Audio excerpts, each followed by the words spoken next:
ფიზიოლოგიურად 2 საათში გაპეყელი მუცლის მერე ვერ მომშივდება. ფიზიოლოგიურად 2 საათში რა ხდება იცი? მეტად ვიწყებთ ქცევის მოდიფიკაციას, ისე რომ ნაკლებად ნეგატივი იყოს ჩემთვის ტკბილის მიღება. პირველი კითხვა, ემოციური შიმშილია თუ ფიზიოლოგიური შიმშილი? ეს გრილინი რა შემთხვევაში ადის ხოლმე მაღლა? მანდარე ორი წერტილი რა. ამ ჩემ ბალანსში მხოლოდ ერთი ჰორმონი არ მუშაობს. ანუ მე თუ მაქვს მადის მასტიმულირებელი ჰორმონი გრელინი. სანაცვლოდ მაქვს მადის დამაქვეითებელი ჰორმონები. მოიცა მაგალითად ვისაც მეცხიმი აქვს ჭავჭონიანი ან სუქანია, მაშინ მაგასაც არ აქვს მადა დაქვეითებული. თურმე დროთა განმავლობაში ყალიბდება რეზისტენტობა. ანუ ლეპტინის აღქმელი რეცეპტორები Mr. Nutrition. რატო ახოლმე რომ ტკბილი გვინდება ძალიან? ტკბილი მინდება ორი ამბის გამო. ერთი შეიძლება ჩემი ემოციური მხსნელი იყოს და მეორე შეიძლება მჭირდებოდეს ენერგია. ანუ ან ემოცია მთხოვს, ან ორგანიზმი მთხოვს ტკბილს. დავიწყოთ ფიზიოლოგიიდან. რა შემთხვევაში შეიძლება მომინდეს ტკბილი?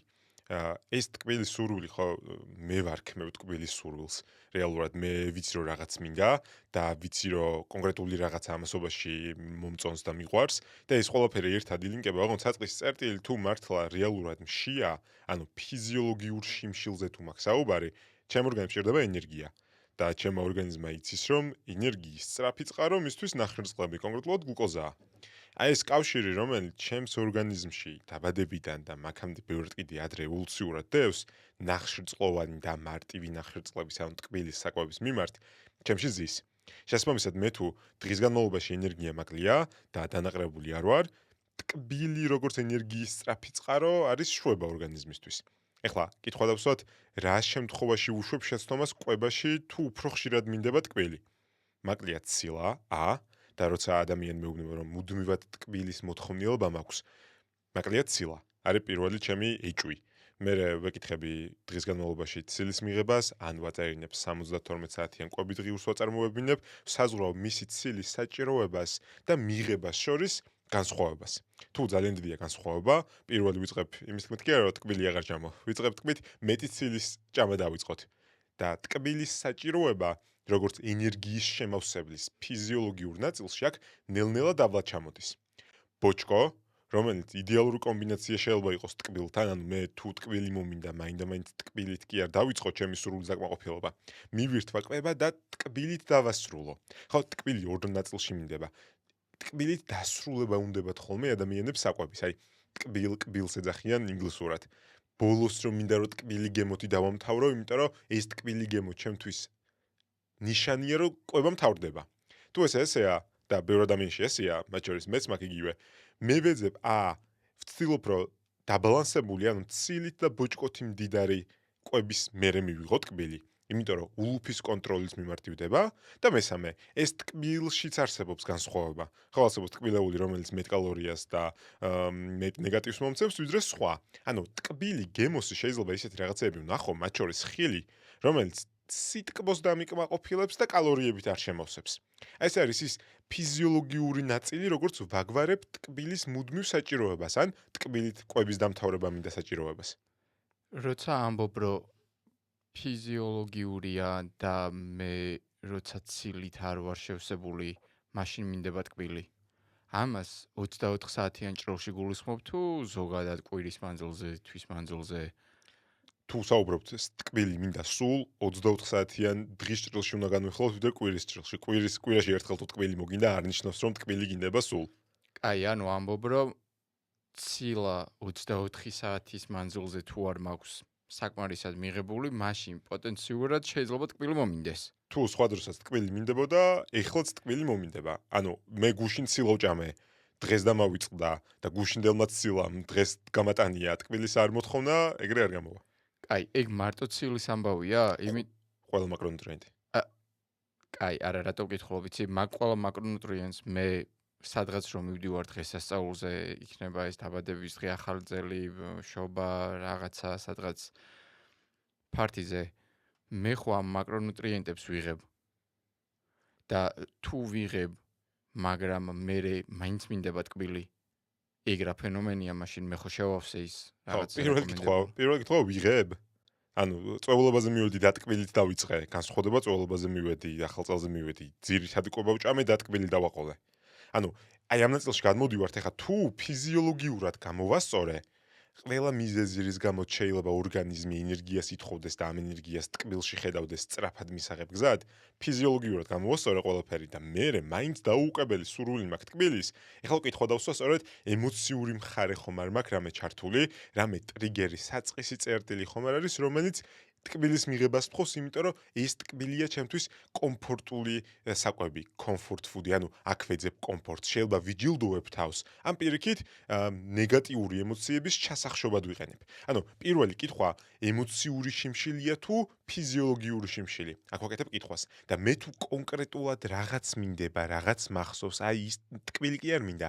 კონკრეტულად ის შავი შოკოლადი მინდა რაფაელოს შიგნით, ან თეთრი შოკოლადი შიგნით ხილი რო აქვს და რძის გემო რო დაკრავს, უფრო დიდი შანსია ემოციურად მინდოდეს ტკბილი, ვიდრე ფიზიოლოგიურად მშიოდეს.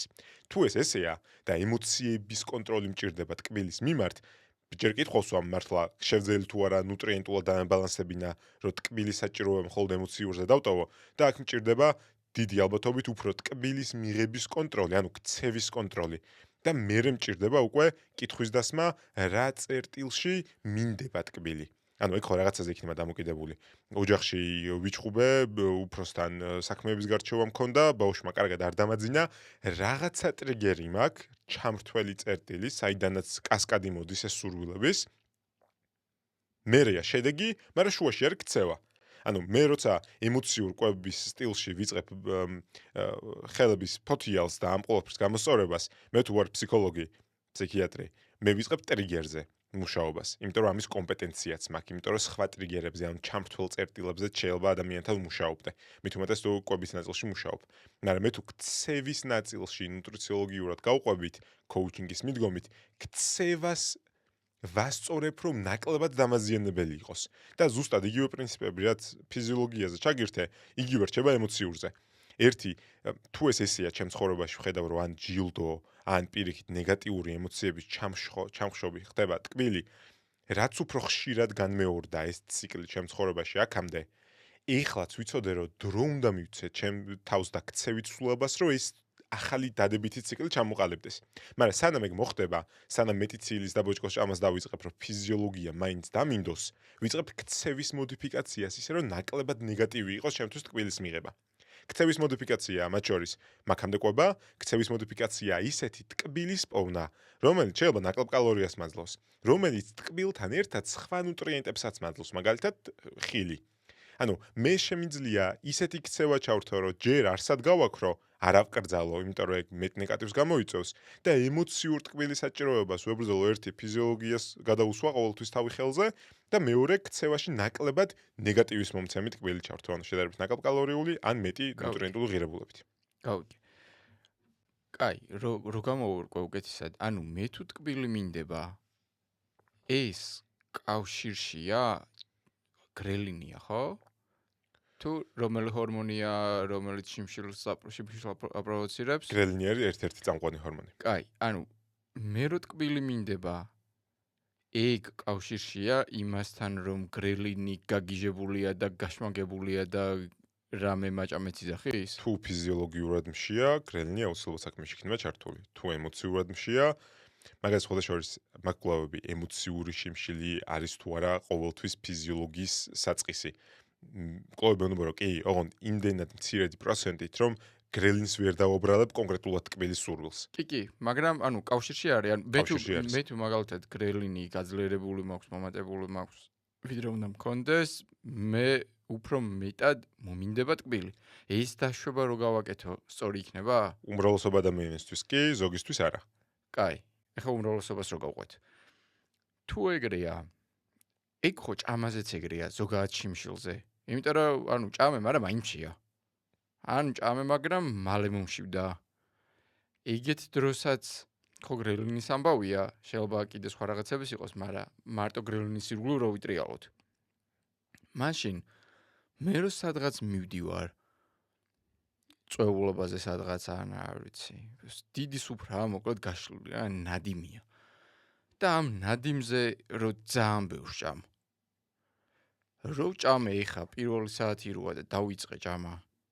3 საათზე ისევ ისე რატომ მშია და კიდე რატო ჭამ ამდენს? ანუ მან რა ხდება მაშინ? ხო, არა. მე თუ პირველზე ჭამა დავიწყე, დიდ სუფრაზე ვარ და ყველაფერი მივირთვი და სამზე ისევ მომშივდა, დიდი ალბათობით ისევ არ მომშივდა. აი ის შეგრძნება გაიხსენეს სუფრაზე, რომ ვეღარ ეტავი. კამრის ხილის გახსნა რო გიწევს, იმიტომ რომ შარვლის კამარი უკვე გაიხსენი. აი მაგ ეტაპზე როცა ხარ მისული, მაქედან 2 საათში გამორიცხულია ფიზიოლოგიურად მოგშივდეს. ნუ არსებობს ვარიანტი, როცა მე ვუნება რომ იმდენი ტკბილი ჭამე, რომ ამან მერე გამოიწვია სისხლში შაქრის მაღლა ასვლა, მერე ინსულინა დააგდო და მაგის გამოგშია. როგორც წესი, ეგრე არ ხდება სისხლში შაქრის კონტროლი თუ ნორმაში გაქვს, ან დამატებით გარედან არ იღებ დიაბეტის სამენეჯმენტო, ან წამალს, ან ინსულინს, რომელმაც ისე შეიძლება მართლა დაიგდო სისხლში შაქარი, რომ მაგაზე საპასუხოდ მოგშივდეს. ფიზიოლოგიურად 2 საათში გაპეყილი მუცლის მერე ვერ მომშივდება. ფიზიოლოგიურად 2 საათში რა ხდება იცი? მეტად ნაკლებად სავსედ ვგრძნობ თავს, ვიცი რომ მეტი ჭამა შემიძლია და იმიტომ რომ დღესასწაულის დღეებია და ეხლა ვარ ღვევ, კიდე ზემოდან ვამატებ. მაინც ემოციას მიყავს მანდ ვიდრე ფიზიოლოგიას. გავიგე. კაი და მე თუ კაი, ესე იგი ხა შენავ რომ ეგ ფიზიოლოგიური კი არ არის, ემოციური შიმშილი. მაგრამ მე თუ გრელინი ფიზიოლოგიურად მასშტაბებს თუ ემოციურად? ფიზიოლოგიურად. და ემოციები ერთობა საქმეში.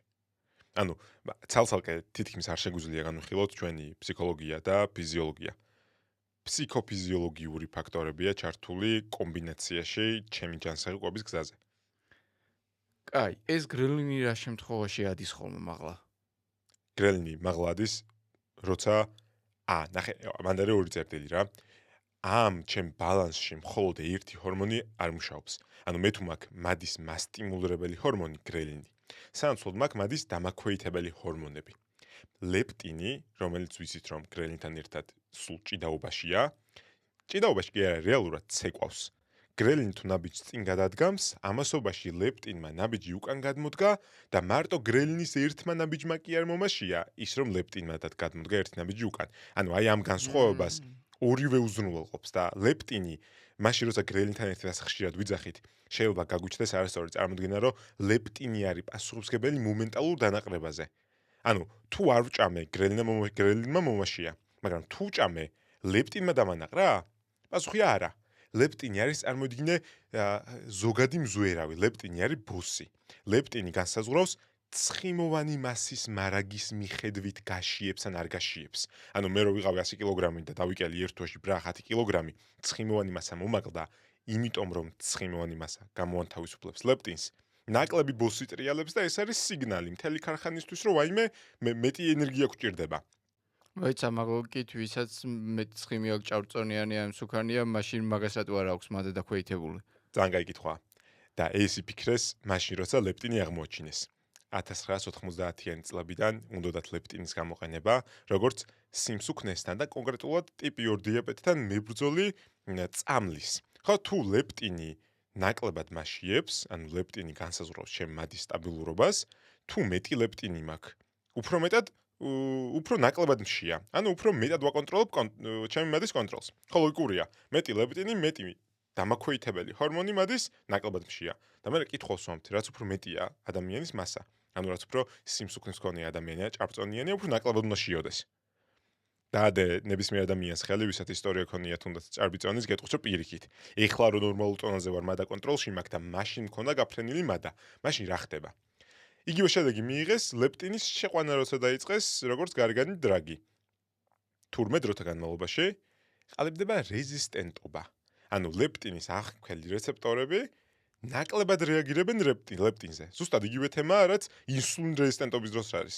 ინსულინ რეზისტენტობის დროს ნაკლები ინსულინი კი არ მაქვს, პირიქით, მეტი ინსულინი მაქვს და ეგ აპრობლემებს სიტუაციას. ყავას რო სვამდი 4 წელს ინე 1 ჭიქას და მყოფნი და ეხლა 4 ჭიქა მჭირდება. ანუ გრძნობელობის დაქვეითება ლეპტინის რეცეპტორის არის მიზეზი, რის გამოც ლეპტინი როგორც წონის კლობის დრაგი არ მუშაობს და ბ ადამიანი რაც უფრო მეტი წონა აქვს, მით მეტი ლეპტინი აქვს, როცა განმავლობაში ამ ლეპტინის დონეს ეჩვევა. და ის დონე ლეპტინი ჭირდება ყოველთვის მადის რეგულირებისთვის. როგორც კი მოხდება უეცარი კლება, მით უმეტეს მადა ზემოთ ადის სწორედ ლეპტინის დეფიციტის გამო. წარმოიდგინე, უკვე დაჩლუგებულია ტვინი ლეპტინით ოდენობით, ისედაც არ ესმის ლეპტინის და უცებ შემცირდა ლეპტინის დონე. აი ეს არის ის მიზეზი, რის გამოც მე ჩემი მადა ცაში გარბის და თავს ვერ ვაკონტროლებ. ნებისყოფამ კი არ მიმტყუნა. აი ეს ფიზიოლოგიის თამაშია. და თუ ეს ესეა, კითხვა დავსვათ, ლეპტინი თუ არის ზოგადი მზვერავი. ჭამის მერე რა მიმცირებს მადას? ჩვენ ხო ვიძახით, რომ ნელა უნდა იკვებო, ადეკვატური დრო უნდა დაყოს საჭელმა კუჭი. კუჭი უნდა გაიწელოს რაღაც ზომაზე. ლეპტინი არ ყოფილა ამ საქმეში ჩართული, ანუ ლეპტინი არ არის ჰორმონი, რომელიც ჭამის მერე მადას გიქვეითებს. აქ საქმე შემოდის სხვა მადის მარეგულირებელი ჰორმონები. ერთი GLP-1, რომელსაც ვიცნობთ როგორც ოზემპიკი და მისი ბიძაშვილი დრაგები, რომელსაც ვიყენებთ წონის კლუბის რეგულაციაში. ვიცნობთ, ყველაზე არ ვიცნობთ, მაგრამ არსებობს. ეს არის ქოლეცისტოგინინი და ასევე პეპტიდი YY, რომელიც კონკრეტულ ნუტრიენტებზე, პეპტიდი რომელიც კონკრეტულ ნუტრიენტებზე, კონკრეტულად მაგალითად ცილაზე, ცილის და ამინომჟავების საპასუხოდ გამონთავისუფლდება, ჰორმონები, რომლებიც გამონთავისუფლდება მადის მარეგულირებელი კუჭის გაწელვის საპასუხოდ. აი ეს არის ის განსხვავება, მომენტალური ჯარისკაცები როგორ მიქვეითებენ მადას ჭამის მერე, გრელინი როგორ მაშიებს, როცა არ ვარ ნაჭამი, და ლეპტინი როგორც ზოგადი მზვერავი ამ პროცესის, რომელიც ორგანიზმში ცხიმოვან მასას არეგულირებს. ნაკლები მაქვს. მშია, მეტი მაქვს, ცოტა ხანი მშვიდად არის. საინტერესოა. არის რამე ნიშანი ორგანიზმი გაძლევს რამე ნიშანს, რითიც განსაზღვრავ, რომ ლეპტინის რეზისტენტობისკენ შეიძლება მიდიოდე? ან მაქვს რამე გზა მაგის პრევენციისთვის, რო არ დავემართოს? პრევენციის გზა არის ცხიმოვანი მასის კონტროლი. ან მეტი არ უნდა მქონდეს? მეტი არ უნდა მქონდეს და ყველაზე ცუდი ამ პროცესისთვის არის გავაკონტროლოთ ჩემი პროცესი და დიეტა, რაც უფრო მეტი არაადეკვატური კლება, სწრაფი კლების და მატების ციკლი მაქვს, მით უფრო უნდა ვივარაუდო, რომ ჩემი მადის მარეგულირებელი ჰორმონი და ლეპტინი მწყობრიდან არის გამოსული. აი ამ ცვალებადობების გამო, რომელიც წეგან აგიხსენი. ანუ ერთი თუმე დიეტების და არაადეკვატური დიეტების ესეთი კარგი გამოცდილება მაქვს და დავიკვეხნი.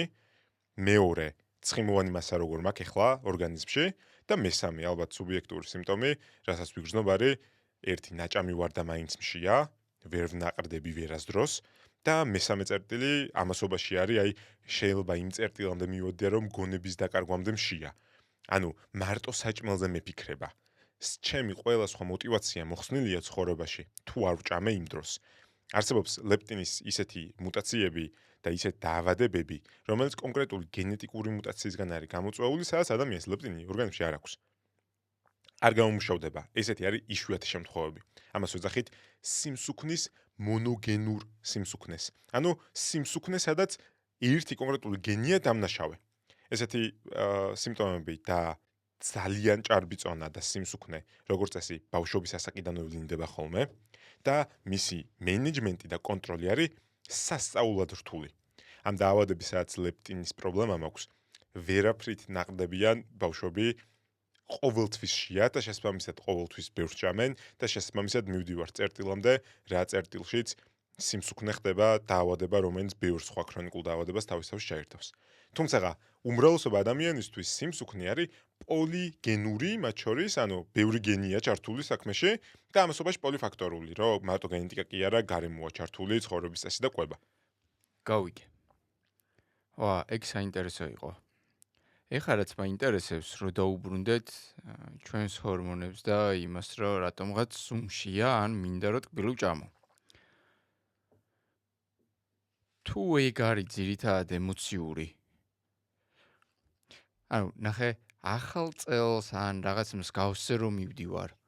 მან ხო რეალურად მე შეიძლება ღამის თევა მომიწიოს და მსმენია რომ და შენც გითქვამს, რომ ძილი თუ არა საკმარისია, მე მეორე დღეს მაცივარსაც ჭამ, მაღალი ალბათობით. ანუ ეგ თუ ეგრე გაგრძელდა, მე მაგ დროს რა ვშვები, ან მაგ დროს თავს როგორ ვაკონტროლებ, ანუ მანდ უკვე ნებისყოფის ამბავი შემოდის? ანუ ეგეთ დროს თავი როგორ უნდა დავიცვა, იმიტომ რომ წარმოიდგინე ხა მე რო სუფრასთან მოვხვდები, იქ მარტო საჭმელს არ ვჭამ. იქ მაღალი ალბათობით დავლევ კიდეც, ალკოჰოლს მივიღებ. თან ერთ ჭიქას არა, სავარაუდოდ ბოცით. მაგ დროს რა ხდება? კაი, მოდი ჯერ დავიწყოთ, რა შემიძლია გავაკეთო სადღესასწაულო ან შეკრების სუფრამდე.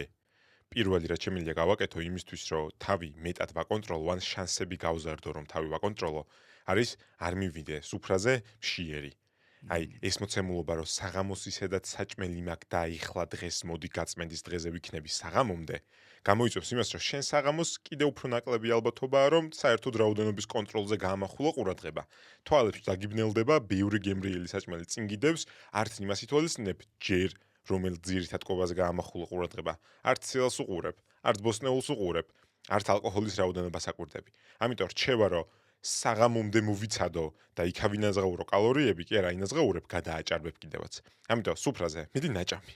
არის პირველი მარტივი რჩევა, რითიც ვზრდი შანსს, რომ ჩემ ქცევას ვაკონტროლებ სუფრაზე. მაინც გვიან დავიძინე, ადეკვატურად ვიკვებებ და დავუშვათ, ალკოჰოლი მივირთი ზომიერ ფარგლებში, თუმცა ეს ადეკვატური კვება და ზომიერი ალკოჰოლი ძილთან ახლოს თუ მოხდა, ძილი მაინც გამიცუდნა. ან ცოტა ხანი მეძინა, ან საკმარისად ღრმად არ მეძინა. ჩვენ თუ ვიცით, რომ ერთი უძილღამეც კი ჩემი მადის მარეგულირებელ ჰორმონებზე ნეგატიურად აისახება, მეორე დღეს რას ვაკეთებ არის კითხვა. როგორ ვაკონტროლო თავი? ნების ყოფა და ემოციები აკონტროლე, ეს საუბარი შორს არ წაგვიყვანს. ამიტომ რამე ფიზიოლოგიური სტრატეგია მაქვს, რითიც შემიძლია მეორე დღეს გავზარდო შანსი, რომ თავის კონტროლი უკეთ შევძლო. პასუხი კი, დილით რომ გავიღვიძებ, ნაბახუსებზე რო ვიქნები, ცხოვრება რო არ მომინდება, ჰიდრატაციით დავიწყო, რაც შეიძლება მეტი სითხით შეავს ორგანიზმი. და მეორე, პირველივე კვება, რაც შეიძლება ადრე, დავიწყო ცილით მდიდარი პროდუქტით. ანუ მეორე დილით ავდექი და რახან დილით მაინც გადავამეტე, ეხა მოდი ხლოპიოს და რძეს შევჭამ, მარტივად გამოვძვრები, ანუ ნახრწლოვანი მარტივი ნახრწლების და შაქრებით დავიწყებ საუზმეს, არასწორი რჩევა. დილით რაც არ უნდა მადად აქვეითებული გქონდეს, პირველივე ცილას თუ აჯახებ, ამასობაში სწორი ჰიდრატაციით წახვალ, გააზრდი შანსს, რომ დღის განმავლობაში ნაკლებად მოხდეს ჩემი მადის დისრეგულაციისგან გამომდინარე გადახვევები. ეს რა გადახვევაა? მეტი ტკბილი და მეტი ცხიმიანი საკვები. გავიღვიძე და რაც შეიძლება მალე დავიწყე საუზმით, იმიტომ რომ ეს ცილოვანი საუზმე არა მარტო სტიმულია ჩემი მადის მარეგულირებელ ჰორმონების ცოტა დაწყლავდნენ, არამედ სტიმულია იმის, რომ გავიღვიძე. და მე თუ წინაღამეთ ჩემი ძილის რუტინა ამერია, ვიცოდე რომ მეორე ღამითაც დიდი ალბათობაა რომ ამერიოს. ეხა მარტივად მივედი სუფრაზე 9-ზე, მივირთი ყველაფერი 11-ზე, წამოვედი პირველზე, დავიძინე 2-ზე, დავწეხი 2-ზე, დამიძინე 3-ზე. ანუ მე თუ 3 საათზე დავიძინე და დილით გავიღვიძე 9 საათზე, 10 საათზე, ცოტა მერე დიდია შანსი რომ მე რო 11 საათზე გავიღვიძე, ისე წავიდეს დღე რომ იმ საღამოს ისევ 3-ზე მომინდეს დაძინება. ანუ იმაზე ვზრუნავ გაღვიძებისთანავე, რომ ჩემი ძილი მეორე ღამეს მოწესრიგებული იყოს. იმიტომ რომ მე თუ ძილის მოწესრიგება იმ ღამესვე დავიწყე, წინ ვერ წავალ. ანუ ძილზე ზრუნვას ვიწყებ გაღვიძებისთანავე. და ერთ-ერთი იმპულსი იმის რომ მე გავიღვიძე, ფეხზე ვარ და ჩემი ცირკადული რითმი წავიდეს ისე როგორც საჭიროა, არის საუზმე და მაღალცილოვანი საუზმე. სხვა დროს თუ ვიტყოდი რომ თავისუფალი ვარ საუზმის არჩევანში, ზოგს მსუბუქი უყვარს, ზოგს ნახრწლოვანი საუზმე ურჩევნია დილით, ცილის მდიდარი საუზმე კვერცხით რომ დავიწყო დღე, ნებისმიერ ფორმაში, ჯანსაღი ცხიმები მოვუდო გვერდზე, იქნება იდეალური. მოიცა მან დავაზუსტებ. შენ ამბობ, რომ ძილის მოწესრიგებაზე დავიწყებდი ზრუნვასო. მე თუ წინაღამეს კარგად არ მეძინა, ან დიდი ხნით არ მეძინა, ან რამდენი ხანით მეძინა, არ მეძინა, ღრმა ძილის ფაზაში კარგად. რო გავნიფო შუა დღით. ეგ რამეს შემიწვლის? დამეხმარება? დამეხმარება. ოღონდ ახლა კითხვა ისმის, ეს ნეფი, ანუ შუა დღის წაძინება, გამოასწორებს წინაღამის უძილობის ეფექტებს. ეს შუა დღის წაძინება შეიძლება დამეხმაროს მეორე დღის ძილში. ოღონდ თუ ძალიან ახლოს მოხდა ძილთან, პირიქით გადამივადებს. წარმოიდგინე მე გავიღვიძე 11-ზე, წინაღამეს უდად მეძინა. 11-ზე რო გავიღვიძე სადღაც 6 საათისთვის უენერგიობა ვიგრძენი და ვიფიქრე, ეხა მოდი წავუძინებ. იმიტომ რომ წინაღამის უძილობა დავაბალანსო. წაუძინე, 20 წუთი უნდა წამეძინა და გამომრჩა დაყენება და დავიძინე საათ ნახევარი, ვიღვიძებ 8 ნახევარს და მე რომელზე ვიზინებ შენი აზრით? ალბათ ისევ 3-ზე. ანუ შუა დღის წაძინება უნდა იყოს დაახლოებით, ესეთი იდეალური წერტილი, არის გაღვიძებიდან დაახლოებით 5 საათში. იდეალურ წერტილში. რაც უფრო გვიან გავიღვიძე, რაც უფრო ადრე თუ წამეძინება, ადრე წაუძინებ, მით უფრო დავიცავ თავს, რომ შუა ღამემდე აღარ მივიყვანო მეორე დღის ძილი. მაიცა თუ სწორად გავიგე, ანუ წინა ღამისას არ გირეგულირ, ანუ არ გივსებს გივსებს წინა ღამისას პირიქით და მომდევნო ღამე შეიძლება გაგიფუჭოს, იმიტომ რომ ძალიან გვიან წაუძინე. გავიგე. საინტერესოა. კაი და ეგ მადაზეც მოქმედებს? შუადღის წაძინებაზე და მადაზე კვლევები არ წამიკითხავს, მაგრამ პირადი გამოცდილებიდან გეტყვი, რომ როცა თავს უგრძნობ დაღლილად და ამ დაღლას ახლა ორი გზაა, ხომ თუ ენერგია მაკლია, ენერგია უნდა მივიღო. რითი ვიღებ ენერგიას? ადამიანი ენერგიას იღებს ჭამას smith. დამთავრდა. იდეალურ შემთხვევაში მზისგან მოახდენდი ფოტოსინთეზს, მაგრამ ამის უნარი არ მაქვს. ამიტომ მე როცა უენერგიო ვგრძნობ თავს, ორი ვარიანტი მაქვს. ან წაუძინო, ან ვჭამო. რომ ენერგიას შევივსო და აღვიდგინო. პირადი გამოცდილებით წაძინებას ისე უშველია ჩემთვის 20 წუთიანს, 40 წუთიანს ენერგიის ნაწილში, რომ გამიღვიძია მივხვდარო, რომ კი არ მშია თურმე ენერგია მაკლდა, იმიტომ რომ წინაღამეს სულად მეძინა. ან მაგის მეორე ვარიანტია, წაძინებასაც თავი დავანებო, წავიდე და ვივარჯიშო. და ეს ვარჯიში, რაც უფრო დღის პირველ მონაკვეთში მოხდება, ესეთ ჩემ ცირკადულ რიტმს ეხმარება იმის ნაწილში, რომ აი გავიღვიძეთ უკვე აქტიურები ვართ. საღამოს ძილი თავის დროს დაიწყოს. ანუ სამი სტრატეგია, რაც მე შემელია 4. წინაღამის გაფუჭებული ძილი გამოვასწორო და მეორე დღის ძილი დავაბალანსო. გაღვიძებისთანავე ჭამო მაღალცილოვანი საუზმე, მზის სხივებს მივეკედლო, ღრუბელიც რომ იყოს. დავინახო მზე, ან მზე მივაფიცხო ჩემტანს.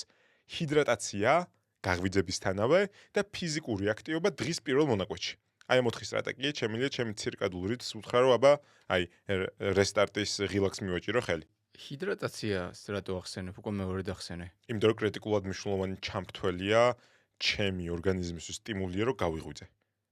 ამასობაში უძინარი ღამის შემდგომ და დიდი ალბათობით თუ ალკოჰოლიც მივიღე, დეჰიდრატირების რისკის ქვეშ ვარ, ანუ სითხის დეფიციტის რისკის ქვეშ ვარ, იმიტომ რომ ალკოჰოლი ჭარბი დეჰიდრატანტია. შარდით იმაზე მე სითხეს გამოყოფს ვიდრე ალკოჰოლის გარეშე გამოყოფდა. ამიტომ ეს რისკი მაქვს და მეორე რისკი ის რომ გაღვიძებისთანავე ჩემი ორგანიზმი რო ფეხზეა, ჩემი ორგანიზმთან ერთად ფეხზეა ასევე ჩემი სითხის მარეგულირებელი ყველა სისტემა ორგანიზმში. ამიტომ სავსე ჭიქაწყლით დაწყებული დღე ერთ-ერთი იმპულსია გავიღვიძე და ჩემი ცირკადული რიტმის დასარეგულირებლად ან აი ამ ჩემი გადატვირთვის ღილაკისთვის დიდი დასაჭერად. აი, ეგ საინტერესოა ისე ბარიმ ჰიდრატაციაზე რო გავაგრძელოთ. მე რომ მივდივარ და ალკოჰოლს ვსვამ. მეორე დღეს თუ ნაბახუსევი მაქვს, ან რა უნდა ვქნა ისეთი, რომ ალკოჰოლმა არ გამთიშოს ერთი იმ დღის სმის დროს და მე მეორე ნაბახუსევს რას უშვები. და მაგ დროს ყველაზე ოპტიმალური ჰიდრატაციის გზა რა არის, რითი უნდა შევივსო? ნაბახუსევზე არ ვაკეთებ იმას, რაც გამიგია ხალხური მედიცინიდან, ჩარტყი ერთი და მოგეშვება. რატო? იმიტომ რომ არანაირი მტკიცებულობა არ არსებობს, რომ გეხმარება ალკოჰოლის უკეთ გადამუშავებაში. უფრო მეტად სხეულს მეორეჯერ აბრუებ, რომ იმ ნეგატიური შეგრძნებებისგან დაგიცვას. ანუ შევიბრუნე თრობა წერტილში მიდიხარ. ანუ მეტი ალკოჰოლი მეორე დღეს არ გეხმარება, რომ წინა დღეს ალკოჰოლი კარგად გადაამუშაო. ეს ტყუილია. რაც მეხმარება, ეხა კითხვა დავსვათ რა მინდება ნაბახუსების მეორე დღეს. მინდება ხაშით 9 საათზე დილის დაწყება. რა აქ ამ ხაშს გარდა იმისა, რომ ხორცი და ცილა აქვს, რაც წეგან გითხარით, აქ სითხე, წყალი. ამიტომ ერთადერთი სწორი სტრატეგია, რაც ნამდვილად ვიცი რომ დამეხმარება, არის სწორი სითხით შევსება. იდეალურ შემთხვევაში ამ სითხეს მინერალებსაც თუ მივაყოლებ, გამოვიდა ჩემი მინერალური წყალი. თუმცა კონტროლი ეხა მინერალური წყალით გავიჭყიპო ლიტრა ნახევარი დავლიო არ არის საჭირო. ერთი ჭიქაც რომ მიირთვა მინერალების დასაბალანსებლად და დამატებით წყალი და წყლით რომ შევისო ჰიდრატაცია მშვენიერია. მაგრამ კითხვა ისმის ეხა წყლით კიდე რა მოვსებს? წყლით მოვსებს კოფეინი, რომელიც ბევრ შეიძლება ისიამოვნოს ნაბახუსებზე, ან ზოგს პირიქით თავი ატკიოს, ამიტომ თქვენით მართეთ კოფეინის ოდენობა ნაბახუსებზე როგორც გაქვთ დაცდილი, ჩაი, სხვა სითხეები, მაგრამ იდეალურ შემთხვევაში გრეიპფრუტის წვენით არ ვიწყებ მეორე დღეს. ანუ მე არ მინდა ისევ სტიმული მივცე ჩემ ორგანიზმს, რომ მარტივი ნახრწლები შემოდის ხა ორგანიზმში და ბევრი ადამიანი აღნიშნავს, რომ ვინც საუზმობს მარტივი ნახრწლებით, მე მთელი დღე ტკბილი უნდება. ეგ ცოტა ფსიქოლოგიაა, ცოტა ფიზიოლოგია, თუ ეგეთი ადამიანი ვარ, მაინდა-მაინც გრეიპფრუტის ფრეშით მივხვდები, რომ ბევრი ვიტამინის მომცემს, ნუ დავიწყებ დილას. სწორი ჰიდრატაციისთვის გამოვიყენო ჰიდრატაცია სითხე, რომელიც კალორიებს არ მაძლევს, მივირთვა, რაც შეიძლება ბევრი, მინერალები გამოურიო საქმეში, ან საკვებით, ან სითხით, მინერალური წყლით. ეს არის ერთადერთი სწორი სტრატეგია, რითიც შემიძლია ჩემ ნაბახუსებს ვებრძოლო. მაგის მიღმა არსებობს რაღაც მედიკამენტოზური ჩართულობები, ზოგიერთი სახის რა ეს გიშველის, ეს დაგეხმარება ნაბახუსებმა გამოსვლაზე. გაჩნია რამდენად დიდი ნაბახუსები გაქვს და გინდა თუ არა მიმართო მედიკამენტებს. კვებითი სტრატეგიით იდეალურ შემთხვევაში ცილა, აუცილებლად და უპირობოდ წყალი და სხვა სითხეები. სხვა შორის მე ძალიან დამეხმარა ნაბახუსევზე ნიცაში რო ვიყავი ძალიან ბევრი ალკოჰოლი შეურია სხვა. მეორე დღეს ვიყავი გაბრუებული. და ტრეისის მინერალები რო ჩამოვიტანეთ. ეგ რო გავხსენი ერთი ჭიქა, 40 წუთში დაურბოდი. ძალიან კარგად იმოქმედა. ეგეც შენი სითხე და მინერალები ერთად. ეხლა უმრავლესობა ადამიანისთვის ყველაზე მარტივი ეგ კომბინაცია, რაც ჩვენ თქვი, არის მინერალური წყალი, საქართველოს მდიდარია მინერალური წყლით. სხვა შემთხვევაში ტრეის მინერალები და მსგავსი მინერალები ბევრი კრიტიკა აქვს, იმიტომ რომ იძახიან რომ ძვირად ღირებული არასაჭირო დანამატია, მაგრამ მნიშვნელოვანი დანამატია აქტიური სპორტსმენებისთვის. ზოგს ეხმარება, ზოგს ნაკლებად, მაგრამ აი სწორედ ეგ კომბინაცია, რაც გითხარი, მინერალი და სითხე ერთად გაღუძებისთანავე, მით უმეტეს წინაღამის თუ რაღაცები შეურიე, კაი გაბრუებულია დგებოდი. კი, არა, ვერავდექი, სანამარდავლეო ვერავდექი. ეგეც კონცეფცია ბურჯუმი თავთან დამახვედრე დილით ცოლო. და მუშაობს. მუშაობს. კარგია. ისე სხვა მინერალური წყლებიც ეგრეა? რაც ქართულები რაც გვაქვს. ხო, ჩვენთან მინერალურ წყლებს ყველას უმრავლესობას განსხვავებული შემადგენლობა აქვს და მაგას ცალკე დარგით სწავლობს, რა ვიცოდე. კურორტოლოგიას ვეძახით. მართლა ვაკეთ დარგი, განსხვავებული მინერალებს ყავს, წყლის მინერალებს სწავლობთ და ბევრ სხვადასხვა ფუნქცია აქვთ. ამიტომ მინერალებით ყველა შეგავსებს მეტნაკლებად, ასე თუ ისე, ხა იმის მიხედვით აარჩიე, რომლის გემო და გაზიანობა მოგწონს, რომ ის იმდენის მიღება შეძლო, რამდენიც გინდა რომ მიიღო. სხვა შემთხვევაში ისე სხვა შორის ნაბახუსევის თემას კიდევ არ გავაგრძელებ, მან და ყავა ახსენე. და ყავა ახსენე იმიტომ რომ კოფეინი? ყავა ახსენე იმიტომ რომ ერთ-ერთი სითხის შემავსებელი წყაროა. ხო, და არა იმიტომ რომ კოფეინი. და არა იმიტომ რომ კოფეინი. ეგ ენერგეტიკულ სასმელს ეგრეა? კოფეინის კავშირი ბახუსთან პირდაპირ ვერ გეტყვი კვლევებით, მაგრამ აი როგორც გული გიგრძნობს, შეიძლება იმიტომ რომ შენი ორგანიზმი დეჰიდრატირებულია და შენ დეჰიდრატირებულზე დიდი კოფეინი აჯახე, მაგრამ გამოიწვიოს გულის ბათქაბუთქი, ხელის ტრემორი, იმიტომ რომ მინერალები თუსაც გაკლია, ყავა და მინერალები ბალანს ერთად ვერ ძოვენ. კალციუმისგან არ დაგიცილს ორგანიზმს, მაგრამ დეჰიდრატირებულზე ზედმეტი სტრესია, ამიტომ შენ გულს იზახვა სისტემას, რომელიც ალკოჰოლის გამო სტრესს განიჩდის, მაინდა-მაინც კოფეინიანი სტრესი შეგიძლია არ დაახვედრო დილით. მაგრამ როგორც სითხის შემავსებელი ერთ-ერთი წყარო ვახსენე. და ეხლა ჩვენ მსმენელს გაუკვირდება, ყავა ხო სითხეს მაცლის, კი არ მივსებს. ეგ იყო გავრცელებული აზრი აქამდე, რომ ყოველ ჭიქა ყავაზე ორი ჭიქა წყალი მჭირდება, რომ დავაბალანსო კოფეინის დეჰიდრატაციული ეფექტი. როგორც აღმოჩნდა, ესე არ არის თუ არ სვამ 4 მაგ ესპრესოს, ან თუ სვამ სტანდარტულ ჭიქა ყავას, სადაც წყალსაც დიდი წილი უჭირავს, უკვე სითხეს გიმატებს კი არ გაცლის და მეორე, კოფეინთან უნდა იყოს შეჩვეული. თუ ხარ ყავის ჰაბიტუალური მომხმარებელი, ანუ გუშინწინ არ დაგიწყებია ყავის, არ დაგიწყე ყავის დალევა და უმრავლესობა ჩვენ მაყურებელს არ დაუწყია გუშინწინ ყავის დალევა, უფრო ადრე დაიწყო. ჰაბიტუალურად ისეთი შეგუება ხდება ორგანიზმში, რომ კოფეინი დეჰიდრატანტი არ გამოდის დიდი ხნის განმავლობაში და ამასობაში იყოს წყალი ამ ყავაში. თუ არა და დააყოლა წყალი, მაგიტომ მოდის ბევრგან სადაც ძლიერი ყავა, გვერდზე ერთი ჭიქა წყალი. ეგ იგივე ალკოჰოლზეც რო ვქნა ხო კაია. იდეალურია. ერთი ნაკლები ალკოჰოლი ჩაკეთება კუჩში და ბ წინასწარვე დაიწყებს შენ დეჰიდრატაციაზე ზრუნვას. გავიგე. კაი, მე რო ტკბილი მინდებარითიც დავიწყეთ. ეგ ტკბილი მინდება თუ ემოციურია, ემოციური ზრო შაქრიანი ყავა მინდება მათ შორის მაგაში გადის? შეიძლება, ან შეიძლება ჩავთვალო, რომ ყავას შაქრით მე არ ვსვამ, ჯანსაღყვებაზე ვარ, მაგრამ კარგი დიდი ტორტის ნაჭერი ყოველთვის მაქვს ყავასთან, ან შოკოლადი. ანუ სიტკბოს გემო ყავასთან ასოცირდება, ან ყავაშია, ან ყავასთან ხდება ტკბილის მიღება. კაი, იცი რა მე დავესწრო, ტკბილს როცა ვახსენებ, ტკბილში იგულისხმება შაქრის შემცველი თუ შაქრის შემცვლელიც? ხო, ტკბილში იგულისხმება ტკბილი. იმიტომ რომ ჩემი რეცეპტორები სიტკბოს გემოს აკავშირებენ მარტივ ნახრილ წყლებს და მისგან ენერგიის მიღებას. ანუ ჩემს ორგანიზმში მონელების პროცესი მარტო იმით არ იწყება და არ მთავრდება, რა კონსისტენციის საკუთრებით მივირთვი. გავიგე, მაშინ ნახე, მან თუ დავაზუსტებ, შენამა რომ თავარი ტკბილი იყოს. არ არის აუცილებელი, ანუ შაქრით იქნება თუ შაქრის ჩამნაცვლებლით არ აქვს მნიშვნელობა. თავარი ტკბილი იყოს, ეგ მინდება. თუ ემოციურად ტკბილი მინდა, ტკბილის შეგრძნებას შაქრის ჩამნაცვლებელი, მაგრამ ტკბილი დამეკმაყოფილებს. ხო, ემოციურ შემთხვევაში. კაი, თუ ეგრეა, შაქრის ჩამნაცვლებლები არ ვიცი მაგალითად რა არის სუკროლოზა? სუკრალოზა ერთ-ერთია. სუკრალოზა და კიდე მსგავსი რაღაცები. შაქართან შედარებით ხო ბევრად ტკბილია. ბევრად ტკბილია. მახსოვს რომ რაღაცა 600 ჯერ ტკბილი იყო. თუ ეგრეა, მე თუ ამბობ რა ვიცი დავაკვირდი პირობითად საკუთარ თავს რომ შაქრიანი არ ვიცი რაღაცა ნამცხვარი რომელიც არის 500 გრამი უნდა ვჭამო შაქრიანი რომ მაგ ტკბილის შეგრძნება დავიკმაყოფილო პირობითად. ის თუ 600 ჯერ ტკბილია იმით რაც არის გაკეთებული ის რო ვჭამო და 500 გრამის მაგივრად იყოს 20 გრამი, ანუ 30 გრამი. არა, არ დამეკმაყოფილო ეს? მან გააჩნია შენ ამზადებ თუ სხვა თუ ამზადებს იმას ითვალისწინებს რომ შაქარზე ბევრად ტკბილია და ბევრ უფრო ცოტას უშვება. ანუ სიტკბოს ნაწილი ინტენსივობა წესით ორივეგან ერთნაირი უნდა წამოვიდეს. გავიგე. მაგალითად წინასწარ რო იგებ მან რომ ნაკლები სუკრალოზა აქვს ვიდრე შაქარი იქნებოდა თავის გრამებში.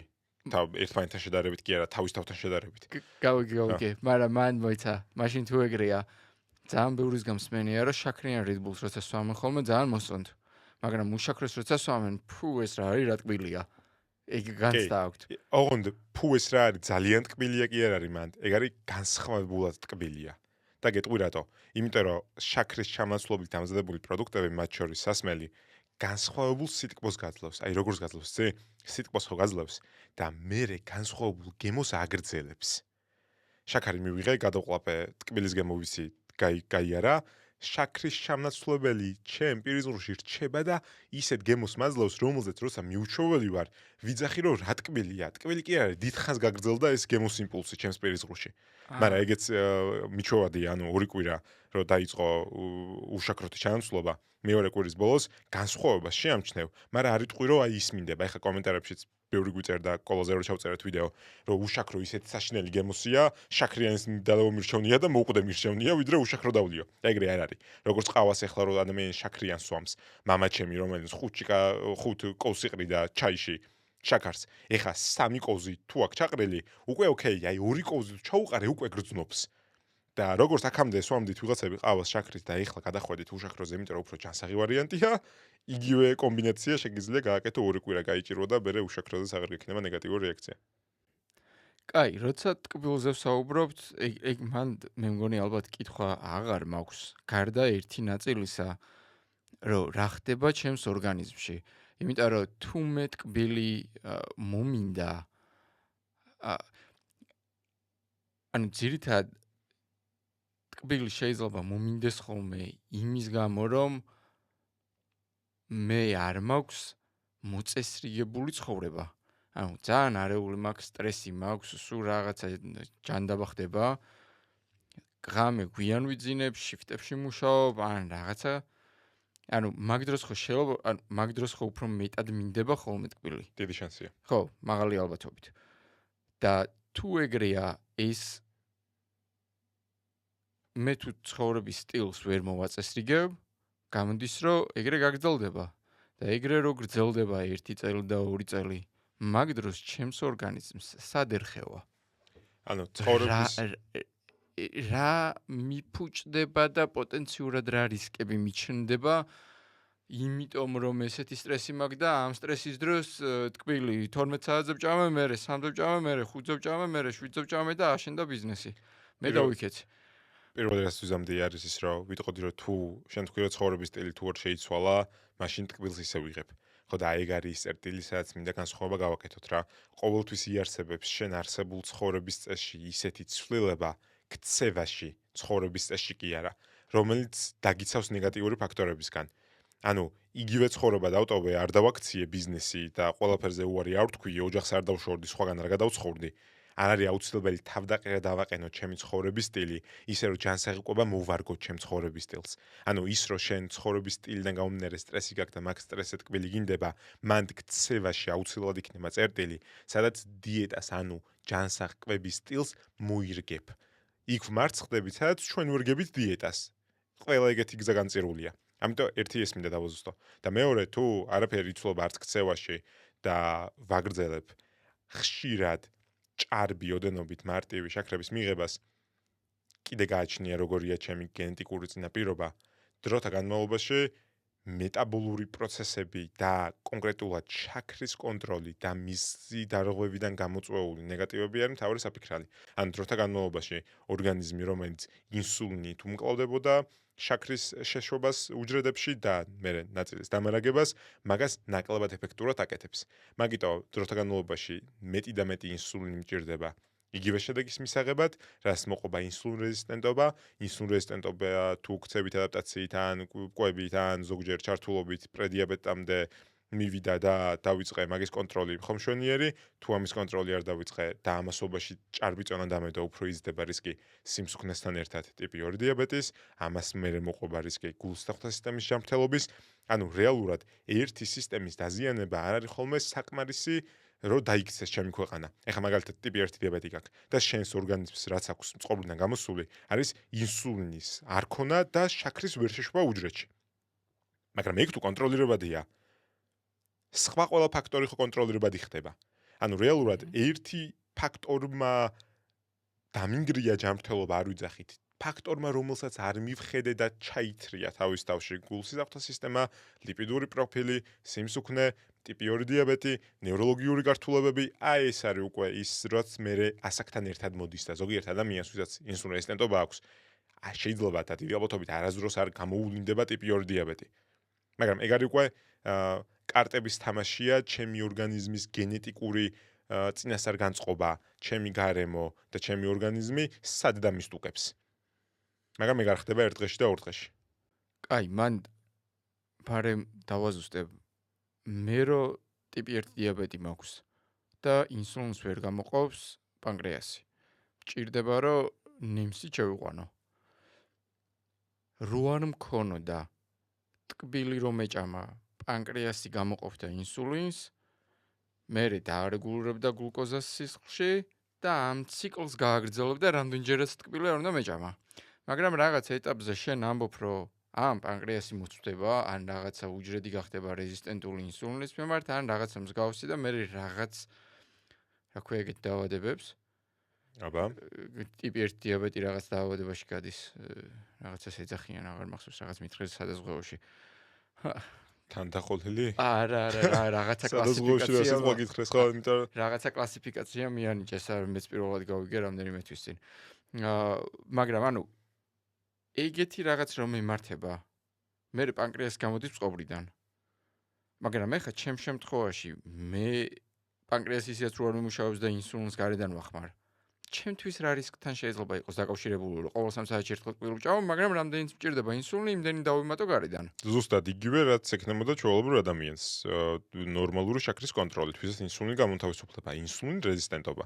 ანუ ტიპი 1 დიაბეტი არსებობს შეჭიდული ტიპი 2 დიაბეტთან. შვეიცარიის კლინიკაში რამდენიმე ეგეთ შემთხვევა ვნახე მოზარდებში, სადაც ტიპი 1 დიაბეტი გვაქვს, არ არის პროცესი მენეჯმენტირებული, ან კვების ნაწილში არ ვამენეჯმენტებ, ან ინსულინის დოზას ვერ ვსაზღვრავ, ანუ მეტ ინსულინის ვიკეთებ, ჰიპოში ჩადის, მერე ბევრ ნახშირწყალში ჩამ, ჰიპერში ადის, მერე ბევრ ინსულინს ვიკეთებ, ჰიპოში ჩამოდის. აი ამ ყველაფრის გამო დროთა განმავლობაში და თუ ამ ყველაფერს სიმსუქნე ემატება, ტიპი 1, ტიპი 2-თან შეიძლება გახდეს შეჭიდული. არ არის ხშირი, უფრო ხშირდება ბოლო პერიოდია, მაგრამ იგივე ამბავი შენი ინსულინის მგრძნობელობა შეიძლება დაქვეითდეს. რა სლაპარაკობ, ჯოჯოხეთი იქნება. მარტივი სამართავი არ იქნება. ნუ კითხვის ნიშანია საერთოდ მართვადი რამდენად იქნება კიდე, იმიტომ რომ ვერ წარმომიდგენია ხა ტიპი 1 დიაბეტი ხო ის არის რა ქვია. იქნება მართლა 10 ჯერ რთული ალბათ. გავიგე. კაი, რა უნდა გავითვალისწინო? ყველაფერი გავიგე ისიც რაც მითხარი. კითხვა არ მაქვს. მიხარია რომ შენ იგებს ხო შორის კომენტარებში გვიწერე გავიგი ამარა გაიგო მე ვერ გავიგე ვერაფერიო და იმედია ახლა მაინც გიორგის გარდა თქვენს გაიგეთ ყველაფერი რაც გინდოდათ. ხო, მე როგორც წესი პატარა გადახვევას გავაკეთებ. მოკლედ მეგობრებო, მე ვცხოვრობდი ყველაზე ცუდი ცხოვრების წესით ალბათ რაც შეიძლება ადამიანმა იცხოვროს გულისხმობ იმას რომ ჭამდი ბევრს, წონის პრობლემა არ მქონდა, მაგრამ მაინც ბევრს ჭამდი. და ეგ ზოგადად არ მომწონდა, იმიტომ რომ მე ძალიან ბევრი ინსულინის გაკეთება მიწევდა ტიპი 1 დიაბეტის დროს და მოკლედ ცოტა ძალიან მაწვალობდა ხოლმე და მე ესე დავიწყე ნუტრიციოლოგიის მიმართულებით რაღაც სიღრმეებში შესვლა კითხვა გამიჩნდა მილიონი და ეხა მაგ მილიონ კითხვაზე როგორც წესი თორნიკეს ყოველ ჯერზე ტვინს უბურღავ ხოლმე და ბოლოს იმ წერტილამდე მივედი რომ ბოლო კითხვა იყო ანუ შენც და მე ვერც ჩვენმა მასალებმა ვერც იმან რო ვერ გამცა რა ქვია მაგისტრატურის შენმა მაგისტრატურის მასალებმა ბოლოს ხელოვნურ ინტელექტს რო კითხე პასუხი დამებრუნა რომ ღმერთმა შექმნა სამყარო და ეგ იყო ამიტომ მე ვეცდები ხოლმე რომ რაღაც იმ წერტილამდე მივიყვანო ხოლმე ეს რაღაცა საუბრები რომ შეიძლება თქვენთვის იყოს გამოსადეგი რაღაცა კონკრეტულ მოცემულ მომენტში